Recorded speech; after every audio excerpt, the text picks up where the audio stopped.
Vamos a la Biblia, mis hermanos y amigos. Quiero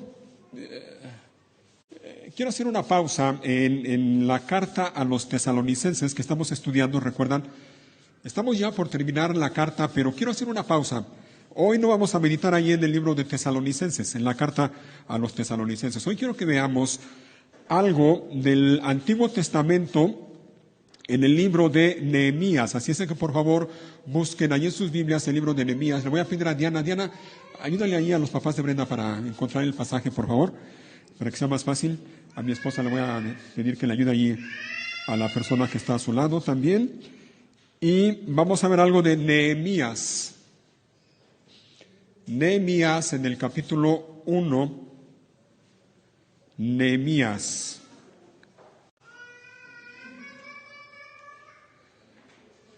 Para fácil, los que les cueste trabajo encontrar Nehemías, bueno, ubiquen el libro de los Salmos. El libro de los Salmos, ya saben, está ahí casi a la mitad de su Biblia. Ubíquenlo. Antes de Salmos está Job. Antes de Job está Esther. Antes de Esther está Nehemías, si no me equivoco. Entonces, es fácil. Ahí búsquenlo, si no, también para más fácil, ahí tiene su Biblia índice, al principio también pueden buscarlo allí. ¿Ok? Nehemías, capítulo 1.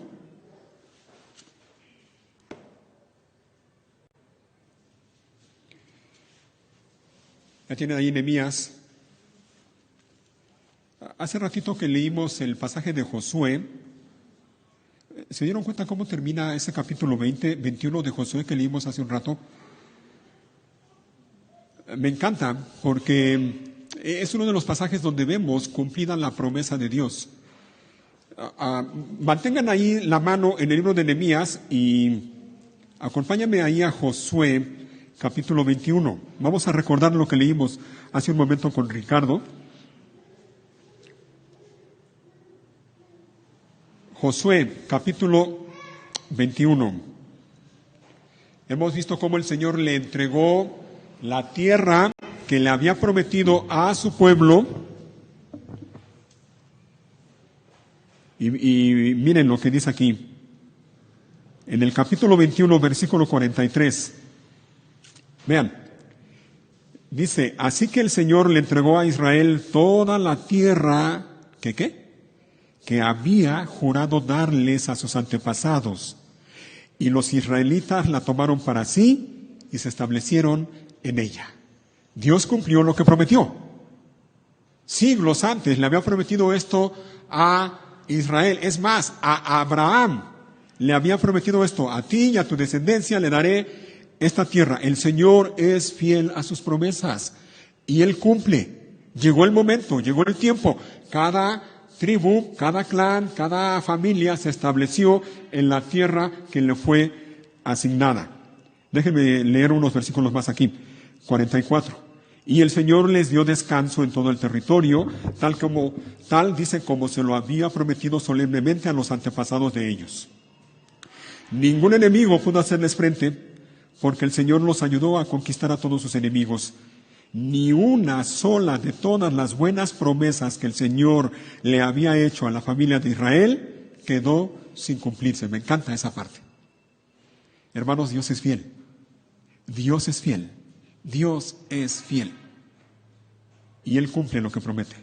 Dice al final, todo lo que Él había dicho se hizo realidad. Así que Él cumplió lo que le prometió a Abraham, a Isaac y a Jacob, a Israel. E Israel, después de estar esclavo en Egipto más de 400 años, el Señor lo liberó por mano de Moisés, en medio de señales, milagros, prodigios. Lo llevó el Señor a través del desierto hasta que llegaron a la tierra de Canaán, la tierra prometida. Se establecieron allí. El Señor les había advertido, tengan cuidado cuando lleguen, cuando tomen posesión de la tierra prometida. Tengan cuidado de las naciones vecinas. No tengan ídolos, no adoren a otros dioses. ¿Y saben qué hizo el pueblo de Israel? exactamente lo contrario. Y eso lo podemos ver a lo largo del Antiguo Testamento. Yo te animo a que leas, en estos tiempos, te animo a que leas el libro del profeta Jeremías. Es increíble y es interesante cómo el Señor les dice claramente allí, por medio del profeta Jeremías, claramente les dice, ustedes están pecando una y otra vez. Mira, y no nada más por medio de Jeremías, también por medio de otros profetas. El Señor le habló a su pueblo, les exhortándoles, confrontándoles con su pecado, diciéndoles, arrepiéntanse.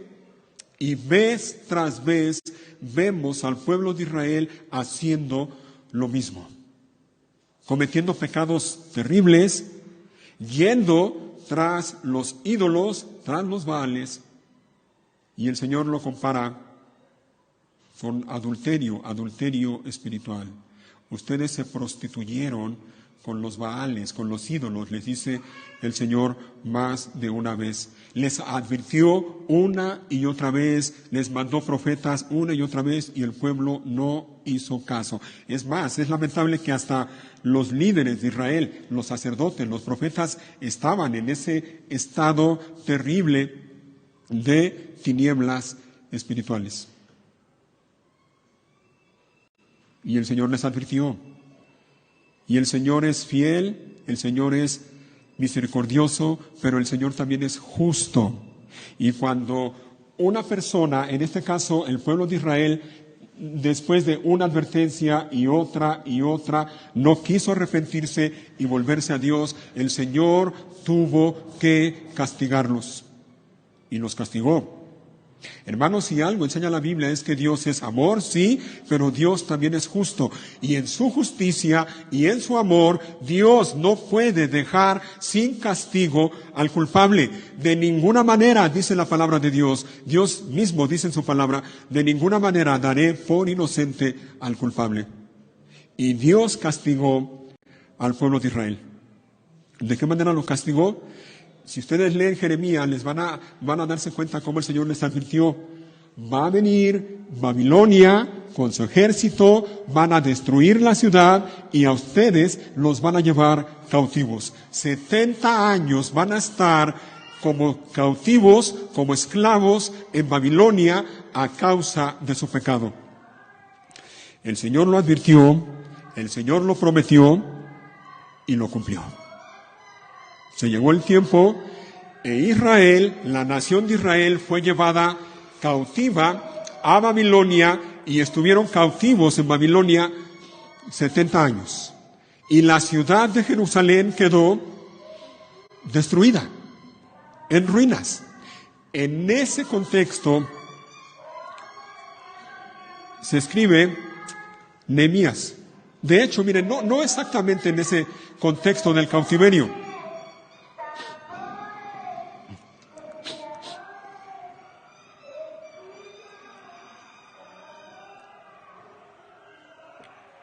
Bueno, ya pasó el ruido. Cuando se escribió el libro de Nehemías, ya se había terminado esa etapa del cautiverio, los 70 años que el Señor había hablado por medio del profeta Jeremías. De hecho, ya habían pasado años, décadas, desde que el primer grupo de cautivos salió de Babilonia y regresó a Jerusalén bajo el liderazgo de Zorobabel. Eso lo pueden ver aquí en Nehemías y lo pueden ver también en el libro de Esdras, el profeta Esdras.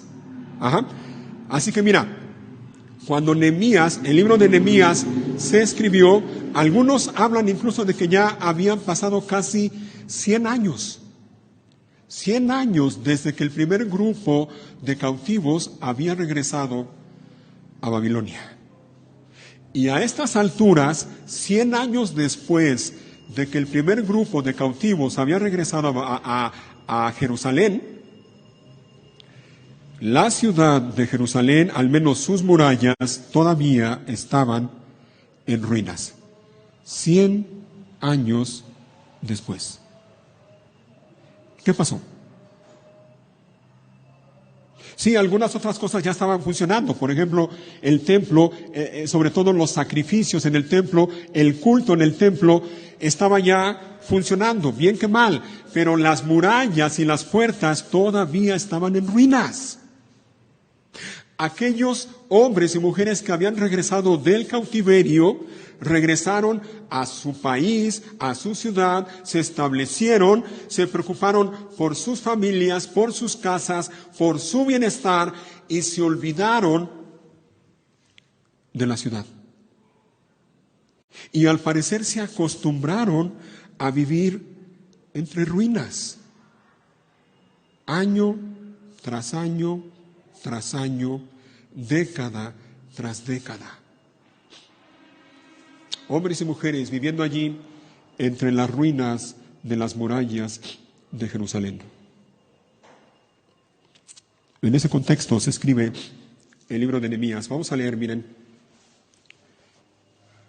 capítulo 1.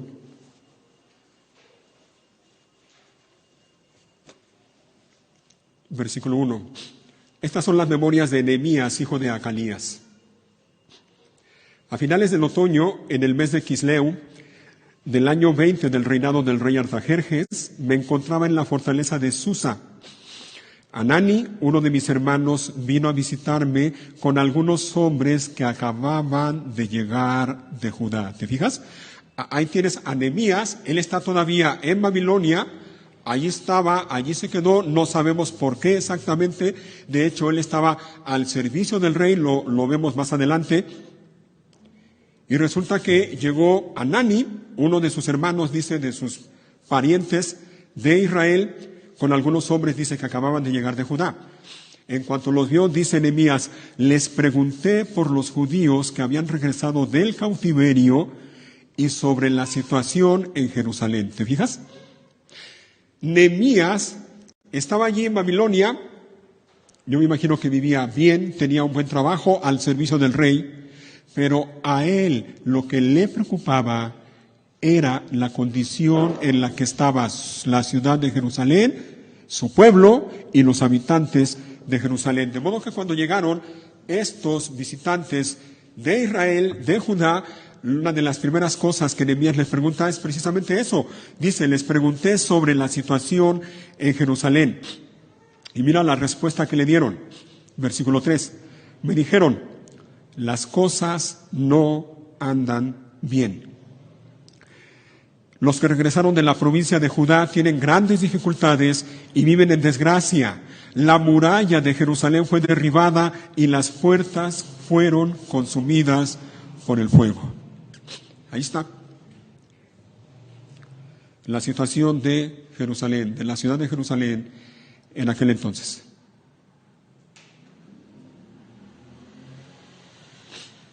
Después de tanto tiempo, las cosas no estaban bien en Jerusalén. Así le dijeron estos compatriotas de Nehemías, las cosas no andan bien allí en Jerusalén. En todo ese tiempo, desde que el primer grupo de cautivos salió de Babilonia y regresó a Jerusalén, habían pasado, insisto, casi 100 años. En todo ese tiempo nadie había hecho nada por la reconstrucción de las murallas. Nada. En ese tiempo, Jerusalén era una ciudad sin muros, sin murallas. Algo que era bien importante en aquel tiempo. En ese tiempo Jerusalén no tenía ninguna protección. La muralla derribada, gran parte de la muralla, las partes de la muralla que no habían sido derribadas tenían huecos, tenían brechas, no había protección. Las puertas simplemente no habían sido consumidas por el fuego.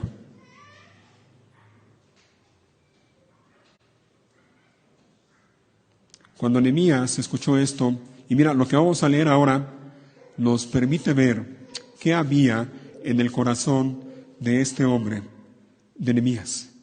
Dice en el versículo 4, cuando oí esto, me senté a llorar. Ahí está. Me senté a llorar. Cuando Nehemías se enteró de la condición en la que estaba la ciudad de su pueblo, Jerusalén, la condición en la que estaba su pueblo, él no pudo hacer otra cosa más que sentarse a llorar. De hecho, dice enseguida, de hecho, durante varios días estuve de duelo, ayuné y oré al Dios del cielo. Mira, en el corazón de Nehemías había una carga. Ya de por sí, en el corazón de Nehemías había una carga por su ciudad, por su pueblo, por su gente. Pero cuando escuchó las noticias que le dieron esos hombres que habían venido de Judá, cuando él supo la situación que había en Jerusalén y entre los suyos, la carga en su corazón fue mucho mayor. De modo que él dice que durante varios días estuvo en esa condición, llorando, ayunando, haciendo duelo y orando. Y es que en el corazón de Nehemías había una carga y había una pasión por Jerusalén y por sus hermanos judíos. Él era un hombre que amaba a su ciudad. Era un hombre que amaba a su pueblo. Y mira, algunos comentaristas dicen que es probable que Nehemías probablemente ni siquiera conocía Jerusalén a estas alturas. Probablemente Nehemías había nacido allí, en Babilonia, y probablemente no conocía Jerusalén. Pero él sabía que era su pueblo, su gente.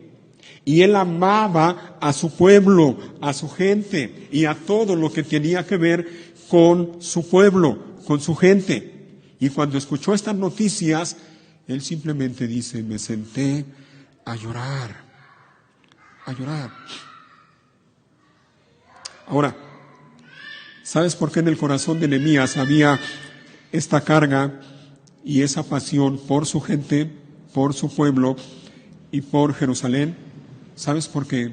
Porque antes que eso, en el corazón de Nehemías había una pasión por Dios y por el nombre y la gloria de Dios. Dice Nehemías que estuvo de duelo, llorando, ayunando y orando. Mira la oración de Nehemías. Mira qué oración tan maravillosa. Y te recomiendo también que allí en tu Biblia identifiques oraciones como esta, que las leas, que medites en ellas, porque oraciones como esta te van a ayudar a orar de una manera adecuada. Mira cómo oró Nehemías en medio de esa situación. Dice en el versículo 5, y dije, oh Señor, Dios del cielo, Dios grande y temible, que cumples tu pacto de amor inagotable con los que te aman y obedecen tus mandatos. Escucha mi oración. Mírame y verás que oro día y noche por tu pueblo Israel. Confieso que hemos pecado contra ti.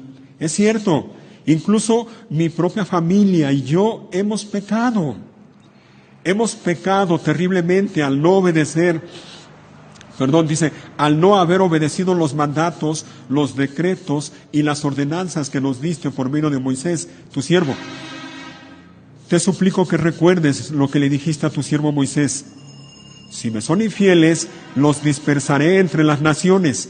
Pero si vuelven a mí y obedecen mis mandatos y viven conforme a ellos, entonces, aunque se encuentren desterrados en los extremos más lejanos de la tierra, yo los volveré a traer al lugar que elegí para que mi nombre sea honrado.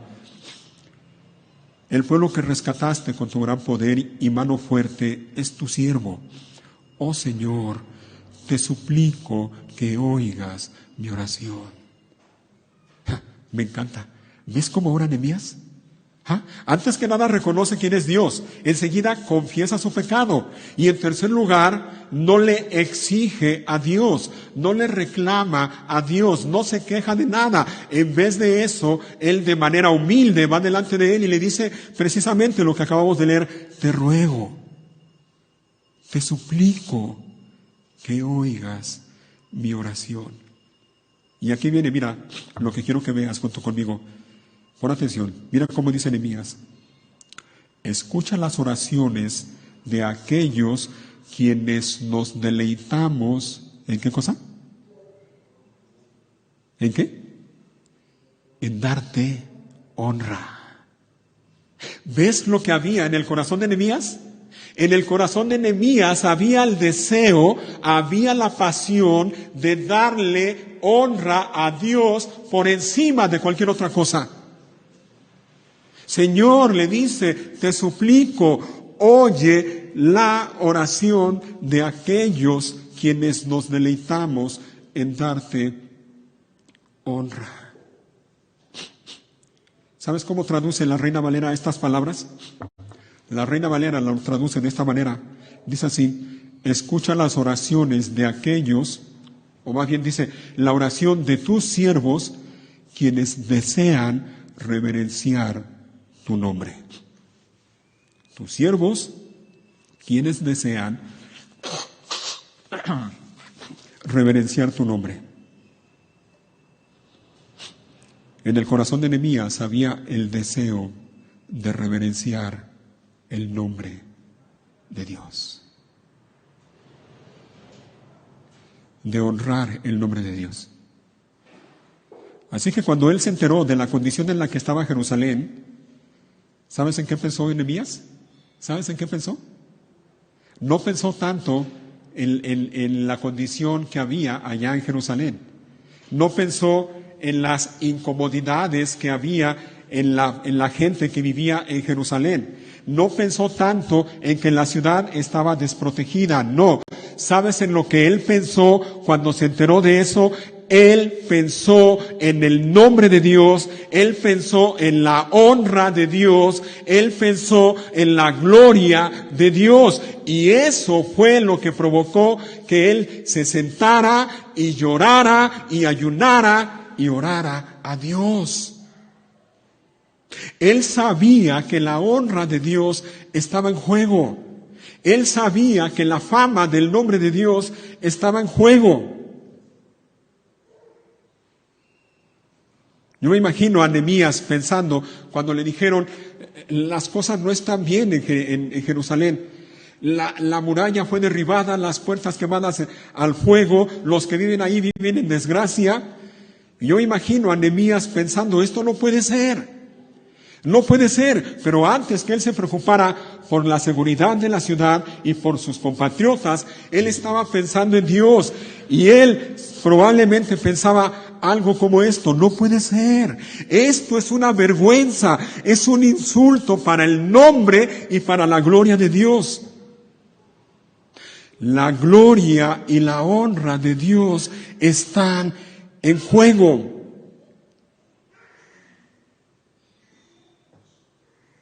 A Nehemías lo que le preocupaba por encima de cualquier otra cosa era eso, era la gloria de Dios, era el nombre de Dios, era la fama de Dios. Señor, no puede ser, Señor. ¿Qué van a decir las naciones alrededor de tu pueblo? ¿Qué van a decir? ¿Que para eso los sacaste? ¿Para tenerlos en esa condición? Van a decir que tú no eres un Dios fiel y verdadero. Van a decir que tú no cuidas a tu pueblo. Van a decir que tú los has olvidado. Señor, no puede ser. Eso es una vergüenza, es un insulto para ti, Señor. Así que cuando Nehemías se enteró de la condición de Jerusalén, después de que él pensó en la gloria de Dios, y después de que él lloró y ayunó y oró e hizo duelo, él no se quedó con los brazos cruzados. Él quiso hacer algo. Él estuvo dispuesto a hacer algo. Pero no solo para que la ciudad estuviera reconstruida, no solo quiso hacer algo para que la ciudad estuviera bien protegida, rodeada por unas murallas fuertes y firmes, no. Lo que movió a Nehemías a hacer algo fue el deseo de que el nombre de Dios fuera reverenciado. Ese era lo que movió el corazón de Nehemías. Y probablemente él pensaba: Jerusalén debe ser reconstruida para la gloria de Dios. No nada más para que sus habitantes vivan cómodos y vivan seguros. Eso está bien, eso no está mal, está bien, pero no solamente por eso.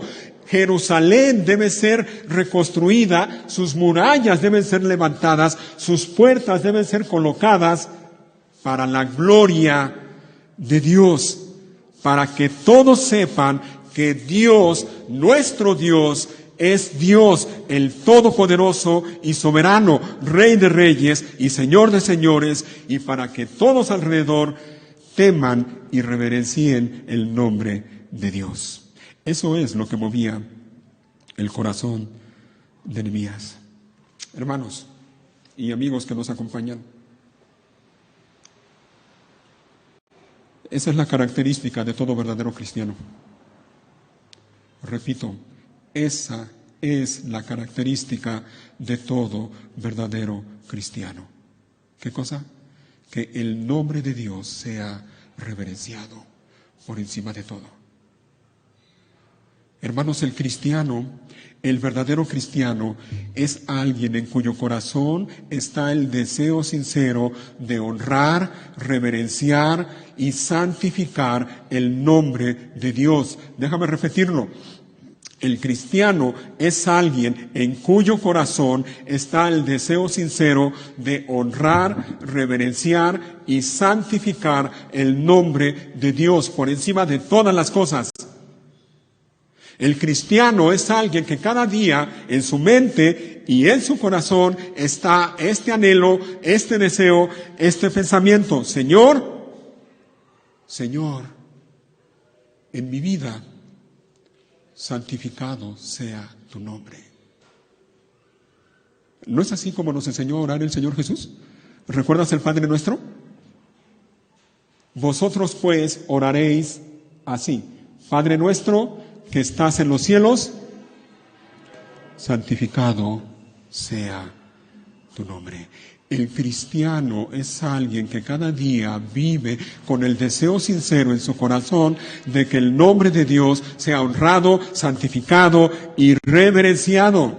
Señor, que en mi vida tu nombre sea santificado. Señor, que en mi familia tu nombre sea santificado. Señor, que en mi hogar tu nombre sea santificado.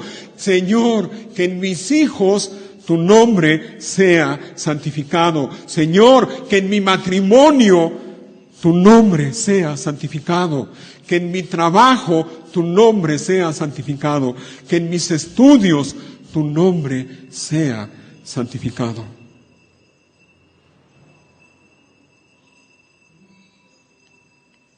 Pregunto, ¿ese es el deseo de tu corazón?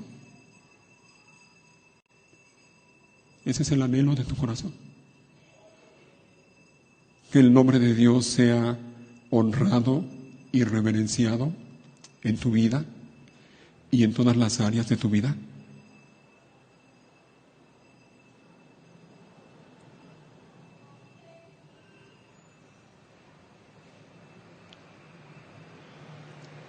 ¿Para qué quieres, por ejemplo?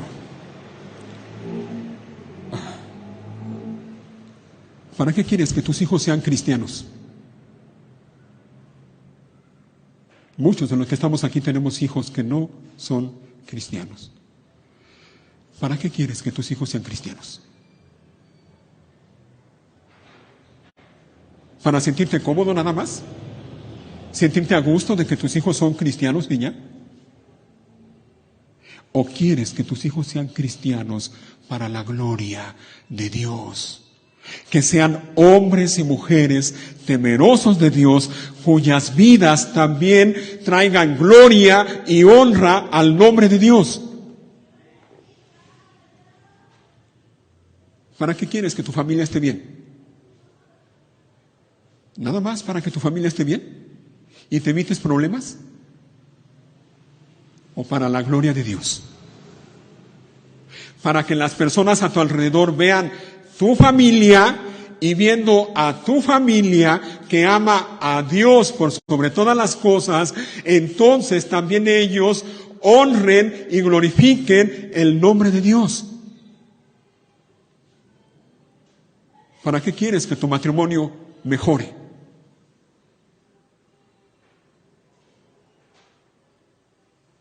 ¿Nada más? ¿Para que no tengas problemas con tu esposo? ¿Con tu esposa? ¿Y ya? ¿Y puedas vivir tranquilo o tranquila? ¿O para que tu matrimonio refleje la belleza de la relación de Cristo con la iglesia? Y entonces las personas a tu alrededor vean tu relación matrimonial y glorifiquen a Dios al ver tu relación matrimonial.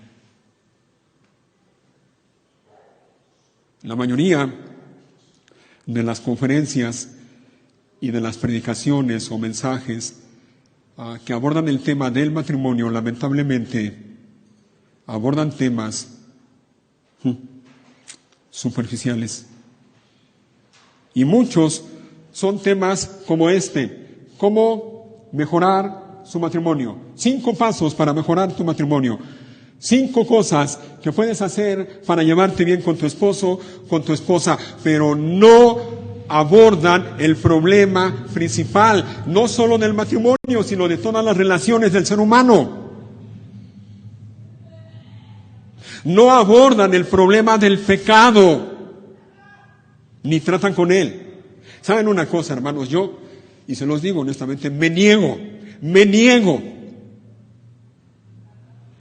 a predicar de cosas como esas. No tiene sentido. ¿Para qué voy yo a venir aquí con una lista de 5 cosas de cómo puedes mejorar tu matrimonio si el problema principal de tu matrimonio no ha sido resuelto?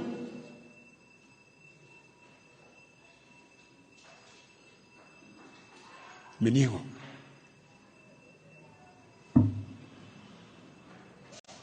El problema muchas veces es que en nuestro corazón no hay el deseo de honrar el nombre de Dios. No lo hay. Y me temo que algunos o muchos de los que estamos aquí están en la misma condición del pueblo de Israel, que año tras año, década tras década, estuvieron viviendo entre ruinas y se acostumbraron simplemente a vivir entre ruinas y no estaban dispuestos a mover un dedo para arreglar esas ruinas que había allí en Jerusalén.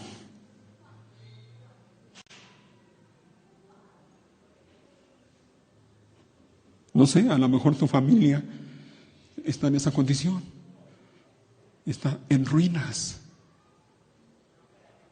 A lo mejor tu matrimonio está en esa condición, en ruinas.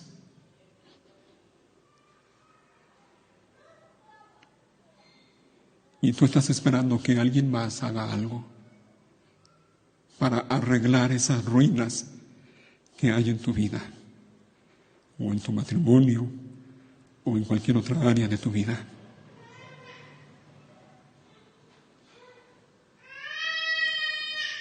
Nehemías no se quedó con los brazos cruzados. El deseo de su corazón era honrar y reverenciar el nombre de Dios. Y eso lo llevó a no quedarse con los brazos cruzados. Lo llevó a hacer algo. Tengo que hacer algo. Él seguramente pensaba así: tengo que hacer algo. Pero no nada más para vivir más cómodo, no nada más para que las murallas estén allí alrededor de la ciudad y la ciudad esté protegida. No solo para eso. Tengo que hacer algo, pero tengo que hacerlo para la gloria de Dios, para que el nombre de Dios sea reverenciado.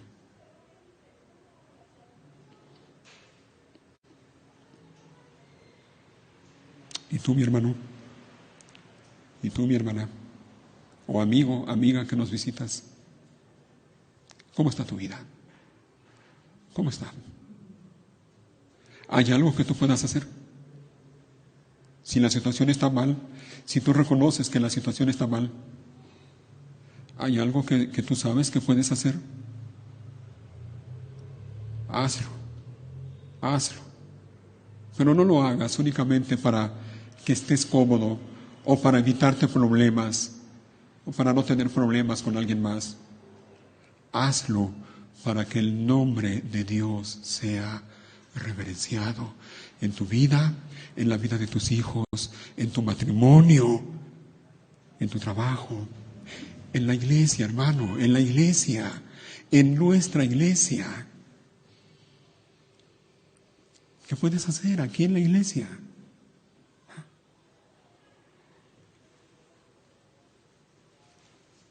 El Espíritu Santo movió el corazón de Nehemías para que Nehemías hiciera algo.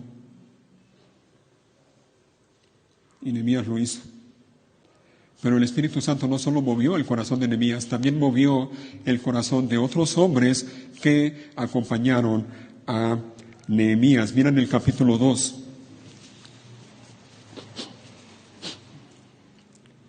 Capítulo 2, versículo 11. Entonces llegué a Jerusalén, dice Nehemías, llegué a Jerusalén. 3 días después me escabullí durante la noche, llevando conmigo a unos cuantos hombres. ¿Te fijas? No iba solo Nehemías, iba con unos cuantos hombres. No le había dicho a nadie acerca de los planes que Dios había puesto en mi corazón para Jerusalén. ¿Te fijas? Me encanta también esta parte. Dice Nehemías, no le había dicho a nadie acerca de los planes que Dios había puesto en mi corazón. ¿Te fijas? No es algo que a Nehemías se le había ocurrido. Dios lo había puesto en su corazón. Y dice enseguida, no llevamos ningún animal de carga, con excepción del burro en que yo cabalgaba. Salí por la puerta del valle cuando ya había oscurecido y pasé por el foso del Chacal hacia la puerta del estiércol para inspeccionar las murallas caídas y las puertas quemadas. Luego fui a la puerta de la fuente y al estanque del rey, pero mi burro no pudo pasar por los escombros. ¿Te fijas? Todavía había ruinas, había escombros, al grado de que el animal en que iba montando Nehemías no pudo pasar por allí. 15. A pesar de que aún estaba oscuro, subí por el valle de Cedrón e inspeccioné la muralla, antes de regresar y entrar nuevamente por la puerta del valle. Los funcionarios de la ciudad no supieron de mi salida ni de lo que hice, porque aún no le había dicho nada a nadie sobre mis planes. Todavía no había hablado con los líderes judíos, los sacerdotes, los nobles, los funcionarios, ni con ningún otro en la administración. Pero ahora les dije, ustedes saben muy bien las dificultades en que estamos. Jerusalén yace en ruinas y sus puertas fueron destruidas por fuego. Reconstruyamos la muralla de Jerusalén y pongamos fin a esta desgracia. Me encanta también esto, dice Nehemías, pongamos fin a esta desgracia. Oh, mi hermano, mi hermana, ¿quién sabe si el Señor quiera usarte a ti para poner fin a la desgracia en la que está tu vida, o tu familia, o tu matrimonio? Y mira cómo contestaron los hombres que iban con Nehemías. De inmediato contestaron, sí, reconstruyamos la muralla. Así que comenzaron la buena obra. Reconstruyamos la muralla, dice Nehemías, y aquellos ni tardos ni perezosos dicen, sí, sí, amén, en hebreo, amén, reconstruyamos la muralla. Pero no nada más se quedó en palabras, no nada más se quedó en planes. Ellos dijeron e hicieron, porque el versículo 18 termina diciendo, así que comenzaron la buena obra. Así que te fijas, el Espíritu Santo movió el corazón de Nehemías, pero también movió el corazón de aquellos hombres a los que Nehemías llamó para que fueran con él. Hombres con un corazón también como el de Nehemías, que al ver la condición en la que estaba la ciudad, al ver la desgracia en la que estaban, ellos también quisieron hacer algo, no nada más para que estuvieran ellos más cómodos, sino para que el nombre de Dios fuera reverenciado. Lo querían hacer para la gloria de Dios. Pero no solo ellos se involucraron. De hecho, vemos más adelante que todo el pueblo se involucró. Es decir, el pueblo que ya habitaba allí en Jerusalén se involucró.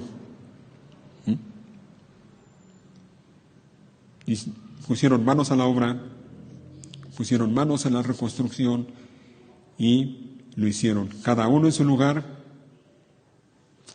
cada uno trabajó conforme a sus posibilidades, pero todos trabajaron. Y en el capítulo 3, mira, vamos a ver algunas de las personas que se involucraron en el trabajo de la reconstrucción de la ciudad.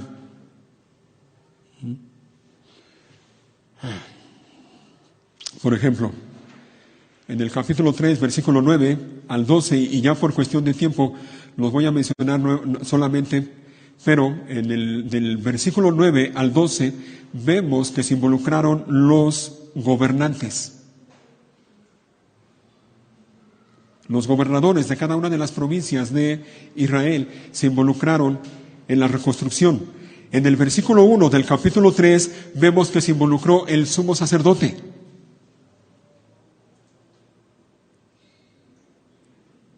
También en el versículo 1 y versículo 22 y versículo 28 vemos que se involucraron los sacerdotes. O sea, no nada más el sumo sacerdote, sino también los sacerdotes.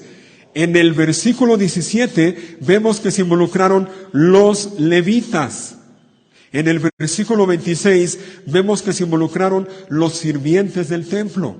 En el versículo 29, en la segunda parte, vemos que se involucraron los guardias del templo, los guardias de las puertas, más específicamente. Pero también el pueblo en general. Por ejemplo, en el versículo 13 se habla de los habitantes de Zanoa, una región de ahí de Jerusalén, que se involucraron también. Pero no solo ellos, miren, y esto sí quiero que lo vean, en el versículo 8, en la primera parte, estamos ahí en el capítulo 3, versículo 8, mira cómo dice: contigo a ellos estaba Uziel, hijo de Araía, orfebre de profesión, quien también trabajó en la muralla. ¿Cuál era la profesión de este hombre? Orfebre. Sabemos lo que es un orfebre, ¿no? Alguien que trabaja la plata y hace cosas, joyas, con plata, con oro. Ese es un orfebre, un artesano. ¿Por qué menciono esto de manera particular? Porque no era un hombre común y corriente, era un hombre que tenía un trabajo especial. Orfebre. Hacía trabajos finos, delicados. Y con todo eso, él no rehusó ayudar en la reconstrucción de la muralla. Él no dijo, bueno, pues sí, Nehemías, a mí me encantaría, oye, sí, yo veo la muralla, mira, no, estamos en una desgracia terrible. A mí me encantaría ayudar, pero ¿qué crees? No puedo. No es lo mío, Nehemías. No sé, a mí que me pongan a hacer joyas, pero pegar tabiques, pegar piedras, eso no es lo mío. No, este hombre no hizo eso. También se involucró en el trabajo. Y allí mismo en ese versículo, mira, en el versículo 8, en la segunda parte del versículo 8 dice: después estaba Ananías, ¿y qué hacía? Fabricante de perfumes. Otro hombre con un trabajo especial. No era cualquier cosa, fabricante de perfumes.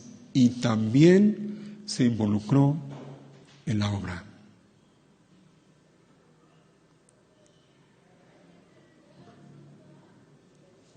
Y al final del versículo 3, del capítulo 3, en el versículo 32,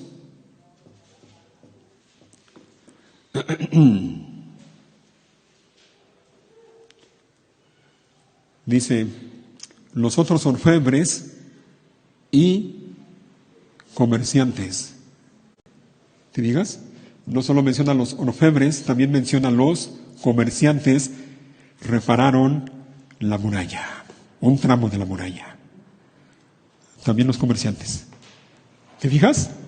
Gobernantes, el sumo sacerdote, los sacerdotes, los levitas, los sirvientes del templo, los guardias de las puertas, los habitantes en general, los plateros, los fabricantes de perfumes y los comerciantes. Me llama la atención que se mencionan los comerciantes.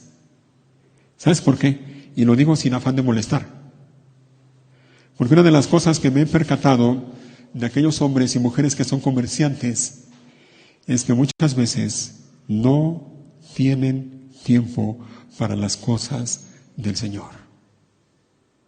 O no quieren apartar tiempo para las cosas del Señor. Estos hombres eran comerciantes. Y yo no creo que hubieran ido con Nehemías y le hubieran dicho, Nehemías, oye, pues ¿qué crees? Me encantaría ayudar, pero ¿qué crees? Mi negocio. Tengo que cuidar mi negocio. Además, oye, Nehemías, tú sabes, es la temporada. ¿Cómo crees que voy a dejar mi negocio si es cuando más vendo? No lo hicieron así. Ayudaron. Y se menciona a alguien más, y tampoco quiero dejar de mencionarlo. Capítulo 3, versículo 12.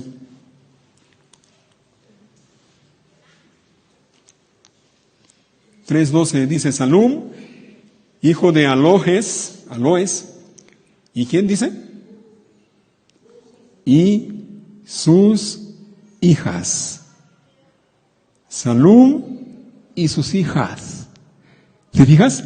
No nada más hombres, también mujeres involucradas, comprometidas en la obra de reconstrucción de la ciudad. Así que todo el pueblo se involucró, desde Nehemías y los hombres que él había llevado consigo, y todo el pueblo en general, gobernantes, líderes religiosos, el pueblo en general, plateros, perfumeros, comerciantes, todos involucrados en la obra de reconstrucción. Unos hicieron más, otros hicieron menos, pero todos se involucraron. Unos reconstruyeron un tramo grande de la muralla, otros un tramo pequeño.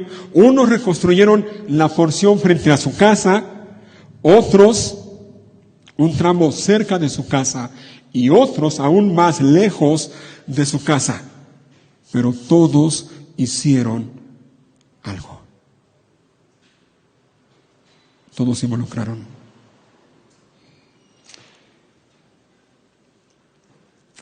Y esto, mis hermanos, quiero aplicarlo al trabajo de la iglesia. Mi hermano, en la iglesia se necesita del compromiso y del trabajo de todos nosotros. El trabajo de la iglesia es un trabajo en equipo. No es el trabajo nada más de unos cuantos. No. La Biblia no enseña eso. En la iglesia cada uno tiene una responsabilidad. En la iglesia cada uno tiene una parte que hacer. Y esto que estamos leyendo de la reconstrucción de las murallas de Jerusalén nos recuerda y nos enseña también una cosa, que en la iglesia no hay personas más importantes que otras. Y te lo digo claramente, yo que soy el pastor, te lo digo claramente, no hay personas más importantes que otras. Yo no soy más importante que tú, no lo soy. Y sí sé que en otros lugares enseñan lo contrario, y enseñan que el pastor es el ungido de Dios y que no lo puedes ni tocar. La Biblia no enseña eso. En esta iglesia, óyelo bien, no hay personas más importantes que otras, no las hay. Y todos tenemos una responsabilidad que hacer. Y es tu responsabilidad, con la ayuda de Dios, identificar qué es lo que Dios te ha llamado a hacer aquí, en esta iglesia.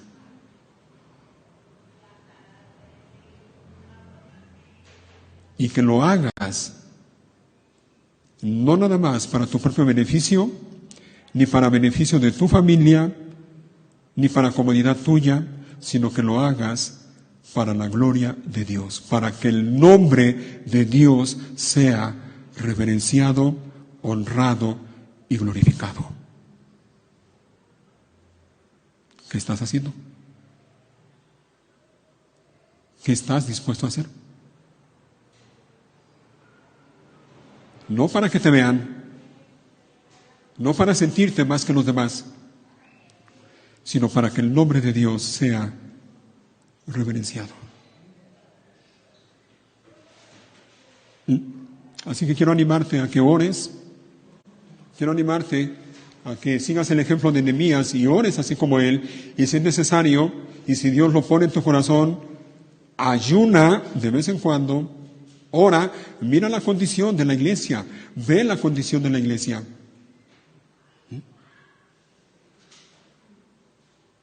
Ve delante de Dios y dile: Señor, Señor, Señor, Señor, mueve el corazón de cada uno de los hermanos de la iglesia. Mueve mi corazón, Señor, que la iglesia sea avivada por tu Santo Espíritu. No para que estemos cómodos, no para que este lugar esté a reventar de gente, no, Señor, sino para tu gloria, para tu gloria.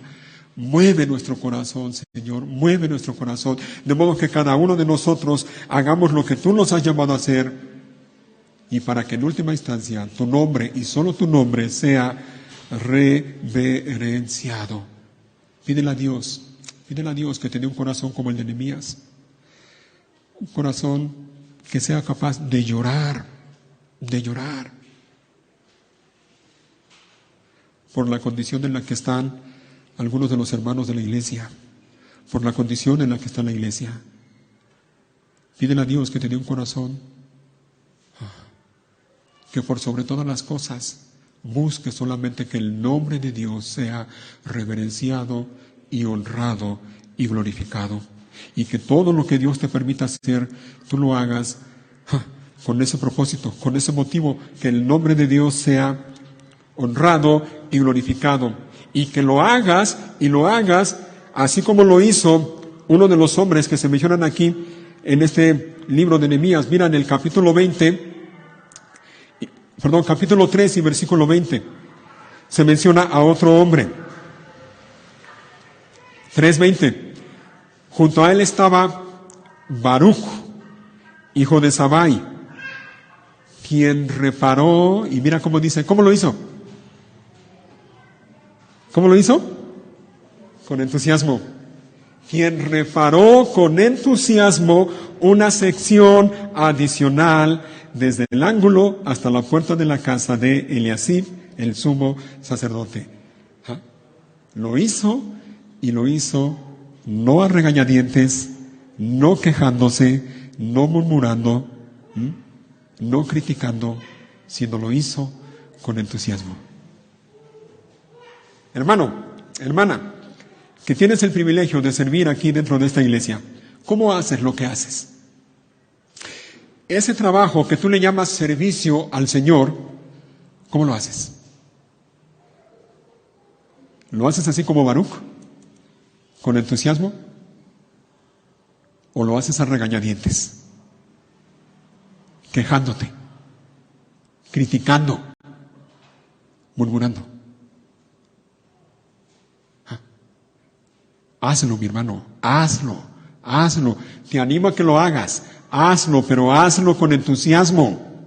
Que todo lo que hagas en este lugar, que sea en primer lugar para la gloria de Dios, para que el nombre de Dios sea reverenciado, y hazlo con entusiasmo. Si vienes a hacer el aseo, la limpieza de este lugar, hazlo, y hazlo con entusiasmo. Sin mirar si los otros lo hacen o no. Ven y hazlo con entusiasmo. Hermanos del grupo de la música, si van a estar aquí semana a semana, háganlo, y háganlo para la gloria de Dios, y háganlo con entusiasmo. Y eso implica que todo lo que hagan, que tenga que ver con su ministerio, sean ensayos o llegar aquí a tiempo para preparar todo el equipo, háganlo con entusiasmo. Si vas a dar clases a los niños, hazlo y hazlo con entusiasmo. Si vas a traer 1 kilo de arroz o de frijol o de lenteja o lo que quieras para la despensa, hazlo y hazlo con entusiasmo. Y si van a administrar ese ministerio, hermanos, háganlo y háganlo con entusiasmo.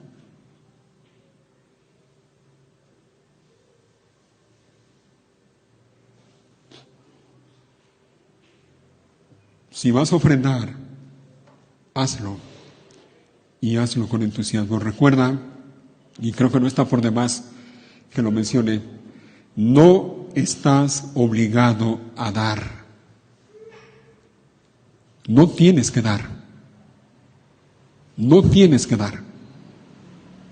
Si vas a dar, lo vas a dar porque tú quieres hacerlo. Pero si lo vas a hacer, hazlo y hazlo con entusiasmo.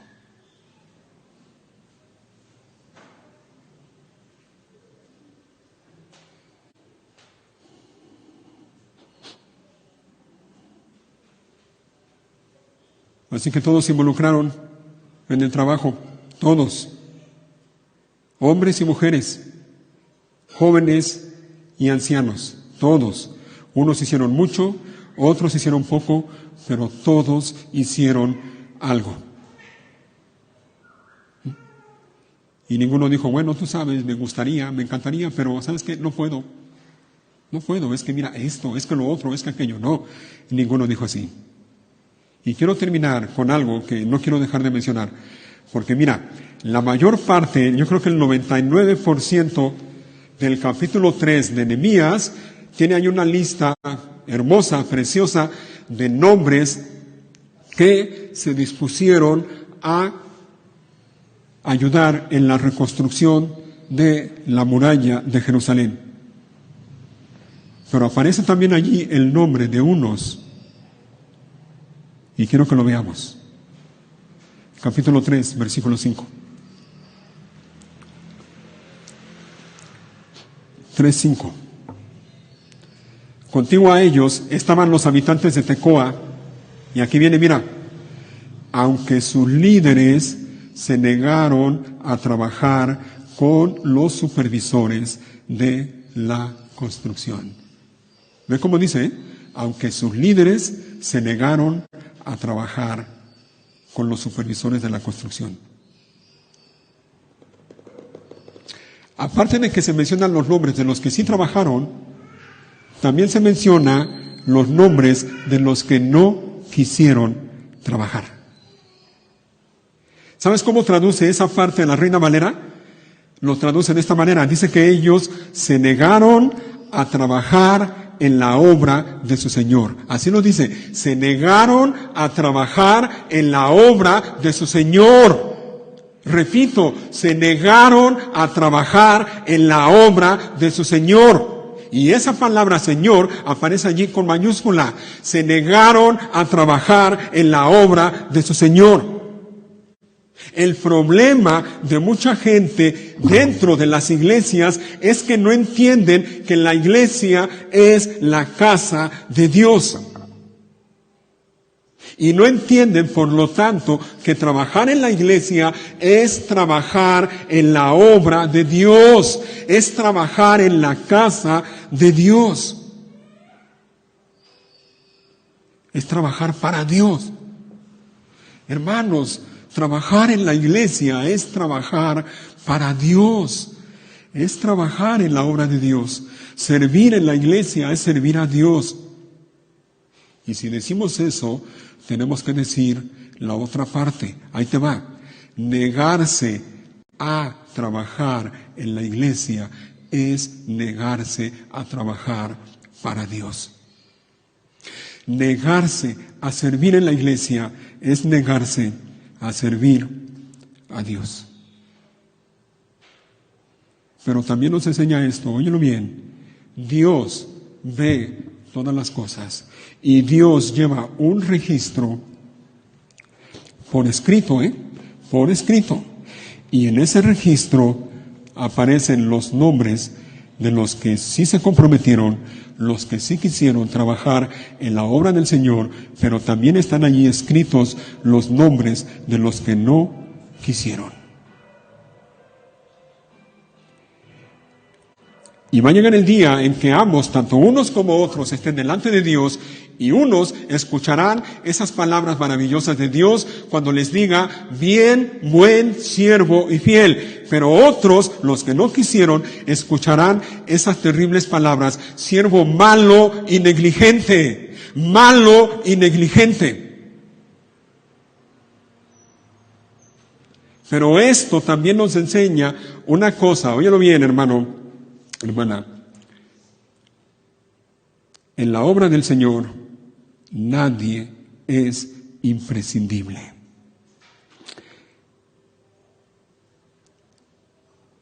Por muy grande o muy importante que sea, nadie es imprescindible. Óyelo bien, la obra del Señor avanza, avanza, y avanza aunque haya algunos o muchos que no quieran trabajar en ella. La obra del Señor no se detiene, no, y avanza. Cristo Jesús, Él lo prometió y Él dijo, yo edificaré mi iglesia. Y la obra del Señor avanza, aunque tú no te quieras involucrar en ella.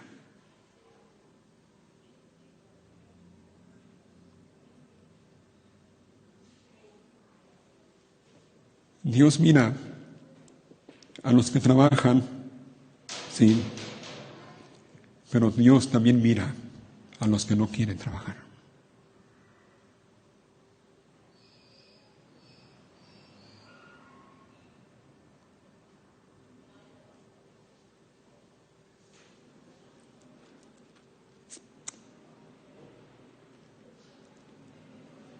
¿Qué le vas a decir a Dios cuando estés delante de Él? Más aún, ¿qué te va a decir Él?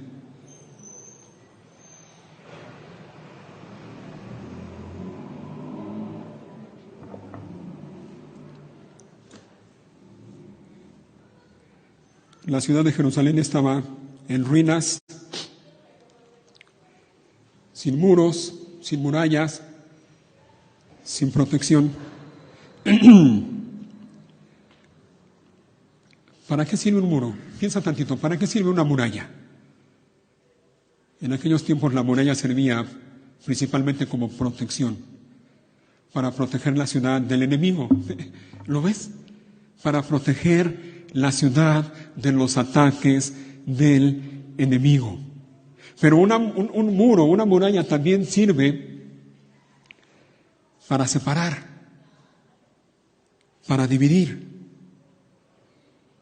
El muro separa lo que está adentro de lo que está afuera.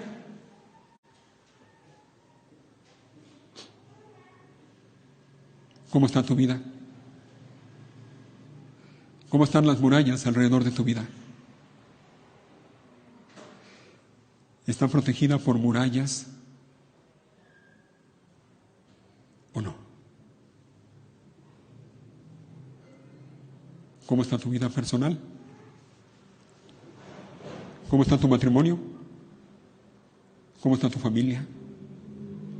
¿Cómo está tu hogar? ¿Está protegido o no?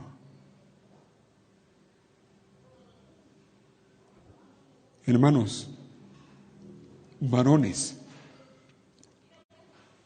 esposos, padres, nosotros, como hombres, como padres, como esposos, somos responsables de vigilar que esas murallas alrededor de nuestra vida y de nuestra familia y de nuestro matrimonio y de nuestro hogar estén bien firmes. ¿Lo estás haciendo o no? Hay muros alrededor de tu vida y de tu familia que están protegiendo tu vida y tu familia. de los ataques del enemigo, del diablo, o no? Hay muros en tu familia, en tu vida, en tu matrimonio, que están dividiendo lo malo de lo bueno, que están haciendo una separación de lo malo con lo bueno, ¿o no?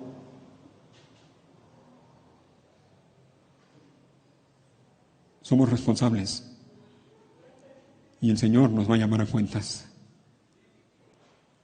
Te guste o no te guste, lo creas o no lo creas, lo aceptes o no lo aceptes, tú eres el responsable. Vamos a terminar leyendo una parábola y quiero que te lo lleves en la mente y que medites también en esto. Una parábola. ¿Dónde se encuentran las parábolas? ¿En dónde?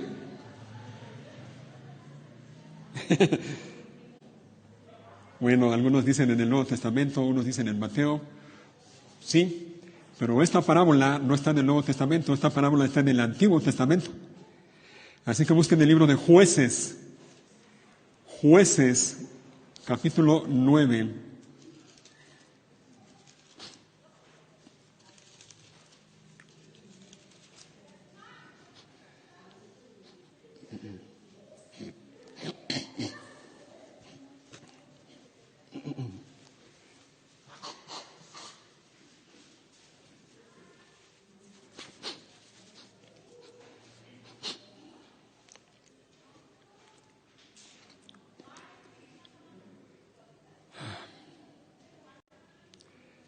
Jueces, capítulo 9 y versículo 7.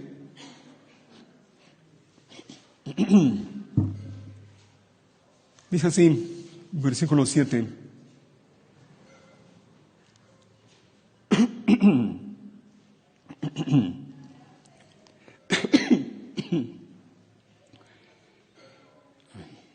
Cuando Jotam se enteró, subió a la cima del monte Gerizim y gritó: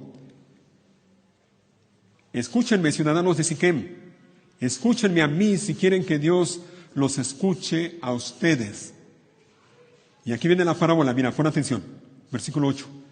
Cierta vez los árboles decidieron elegir un rey. Primero le dijeron al olivo: reina sobre nosotros. Pero el olivo se negó diciendo: ¿dejaría yo de producir el aceite de oliva que bendice a Dios y a la gente solo para mecerme por encima de los árboles? Entonces le dijeron a la higuera: reina sobre nosotros.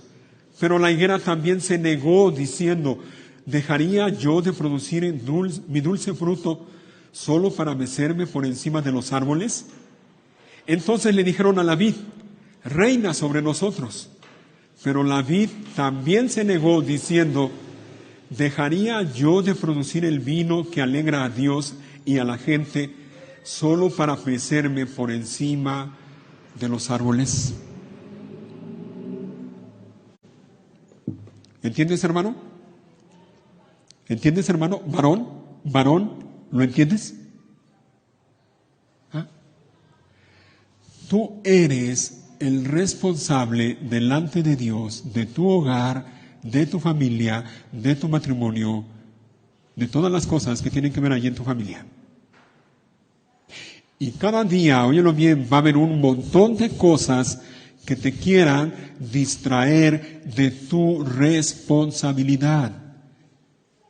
Y lo mejor que puedes hacer cuando se presenten estas cosas en tu vida que te quieran distraer de tu responsabilidad es hacer lo que hicieron el olivo, la higuera y la vid: negarse. Tú tienes una responsabilidad que hacer. Y cuando venga alguien a querer distraerte de tu responsabilidad, tú tienes que decir: ¿dejaría yo mi responsabilidad solo para ir a hacer eso? No. Por cierto que no. No.